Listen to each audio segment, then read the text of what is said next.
You're watching The 7 from WATE 6 on your side. Good evening, I'm Bo Williams, and welcome to The 7. Let's get a look at the big 7 stories right now. Topping the list for us tonight, today is the start of Hispanic Heritage Month, and as we celebrate it here at WATE, we introduce you to a UT student who says he wants to see more Hispanic representation in the healthcare field. Andres Zaragoza Valdez is a 20-year-old junior studying nursing at the university.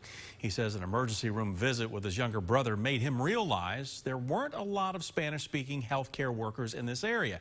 Now, he wants to change that by becoming a nurse and helping other families like his who find themselves needing emergency care.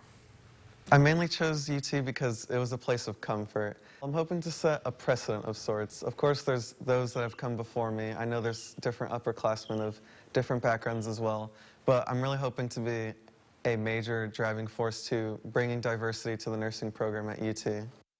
He tells us when he heard that UT was celebrating Hispanic Heritage Month, he got excited. He believes it is important to stay in touch with cultural roots and to really remember why he's here and how far he's been able to come.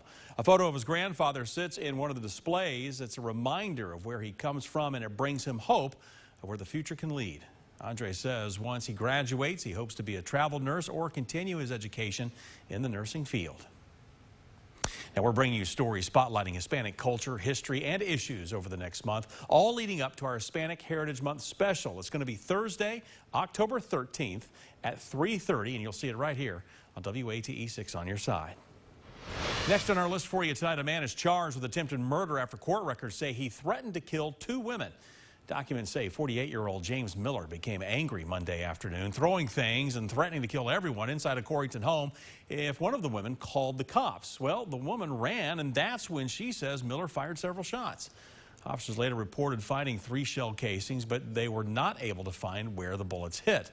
No one was hurt. We're told Miller left the home before authorities arrived. He was booked into jail the next day on bonds totaling $210,000. Next on our Big 7 list for you, a Morristown man has been injured following a paragliding accident.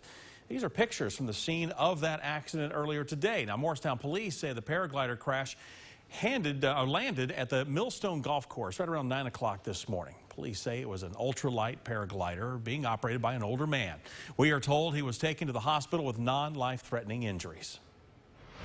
Next on our list for you tonight, one person has been arrested in Monroe County after allegedly being found in possession of fentanyl. The Monroe County Sheriff's Office says the arrest happened following a pursuit that ended in a crash. The driver fleeing the scene on foot, but was eventually apprehended by authorities. According to the Monroe County Sheriff's Office deputies, finding a ½ ounce of fentanyl powder on the driver. The driver was then transported to the Monroe County Justice Center and is now facing charges tonight. Fentanyl has become such a problem that 18 state attorneys general, including Tennessee's Jonathan Skrmetti, are asking the president now to classify the drug fentanyl as a weapon of mass destruction. That would require a coordinated response, including the Department of Homeland Security, rather than just treating the issue as a narcotics control problem. Next for us on the 7, Tennessee Democrats are now saying the best way to fight crime is to be proactive. Today, one Democrat leader says that they vow now to fully fund the TBI Crime Lab. House Caucus Chair Vincent Dixie today accused Republicans of, quote, playing political football, responding to crime with changes focused too narrowly on one part of the issue. Dixie believes there are more solutions available. Along with more TBI funding, Democrats say their upcoming bill will redirect money to crime prevention rather than longer prison sentencing. Investigators in Memphis say the man accused of kidnapping and killing Eliza Fletcher was linked by DNA evidence to a 2021 sexual assault. But a backlog at the crime lab meant police did not find out about that until it was too late. Fully fund the TBI. Let's implement some policies that aid the prevention of crime and criminal justice, and not just corrections and sentencing. Let's look at it from a holistic view. Let's not just focus on one particular pie. We need to focus on keeping people out of the system rather than having a reactive policy that costs more and is less effective by keeping people in jail. And then lastly, every Tennessean, no matter where they live, they deserve to have safe streets, schools, and communities. Dixie says the legislature also needs to fund social programs aimed at keeping youth in school and off the streets in order to reduce crime in the future. Continuing our Big 7 list for you, the Tennessee State Supreme Court building downtown is now a new apartment complex, and already owners have seen firsthand the demand for rental property. 6 on Your Side's Veronica Obey spoke with the building's owner about the renovations as well as the high interest from home seekers. Yeah, the Tribute that's located right here in downtown Knoxville has 63 units throughout the apartment complex. But already there are no openings and a wait list has been made. Rick Dover, the president of Dover Signature Properties, says they don't see the demand slowing down as more people and UT students continue to move into the area. With all of that in mind, Dover says to have supply meet demand in the city, it will not be an easy task, and the Tribute only plays a small role in the solution. It's hard to predict. You know, their buildings take, like this building took 2.5 years to create. It's not something you can just kind of throw up a building overnight. Certainly nothing that's as complicated as these are in these times where it's really challenging to get materials and labor to get anything built.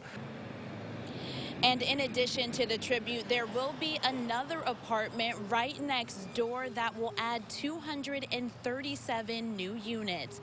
Reporting here in downtown Knoxville, Veronica Obey, WATE 6 on Your Side. All right, Veronica, thank you. Rounding out the Big 7 for us tonight, the University of Tennessee gearing up for 2 highly attended games at Neyland. The Vols playing a nearly sold-out game against Akron coming up this weekend and a sold-out game against the Gators the following week. So how does this affect the local businesses here in Knoxville? Well, restaurants, stores, hotels are all reaping the benefits of the influx of people coming into town to watch the Vols.